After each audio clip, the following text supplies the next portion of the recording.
chanterelles. Sometimes all you see is just a little tiny piece of orange peeking out from underneath the forest duff. And it's just like this bright gold orange that just kind of pops and glows against the forest floor. Chanterelles are a beautiful golden flower-like fungus, and they're pretty hard to cultivate, so you can really only find them in the wild, making them a pretty hot commodity. Dan Gephardt and Jordan Anderson are the lucky mushroom hunters. Our co-host, Audie Cornish, spoke with them last week.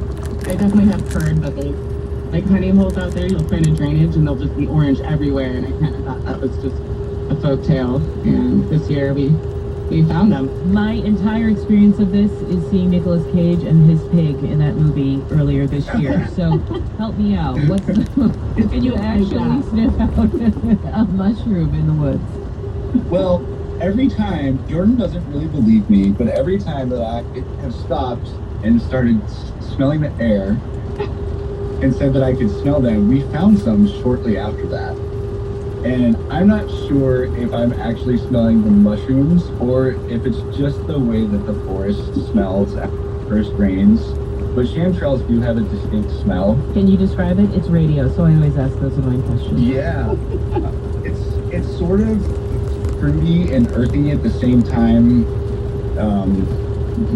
Buttery apricot and then an earthiness to it that just smells like, warm, fertile forest humus. Now, you post on a Facebook group about all of this. How did people respond? Some people responded, congratulatory. Some people seemed to be a little bit envious, and other people were very interested in if we sold them or not. I just don't feel right about selling something I find in the forest. I don't know. That's how I felt about it. It's just something about bringing money involved doesn't make it fun anymore. The fun part for me was we dehydrated the bulk of it and grinded it up and sifted it and then combined it with salt. Mushroom salt. Any other recipes? Oh, so many. The way I cook chanterelles is, with Chardonnay and butter and a little bit of honey and garlic. And then if you just side it with some pasta or some rice. I really like to dry saute any wild mushrooms you forage. You pretty much have to dry saute them first to get all the water out, which takes away their rubbery texture. And then you add a bunch of butter, and I personally like to do like a little sweet and spicy thing, so I'll add like a little bit of honey to that and some crushed red pepper along with salt and pepper and fresh garlic.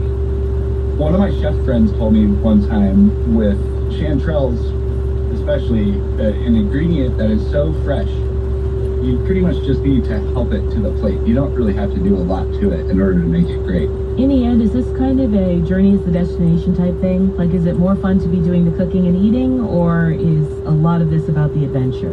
The adventure, for sure. Whether you're out there and you're like actually looking for, gold in the woods, which is kind of what it feels like.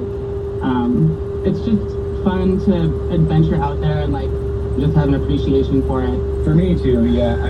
I enjoy the hiking and the foraging and the thrill of finding them in the woods.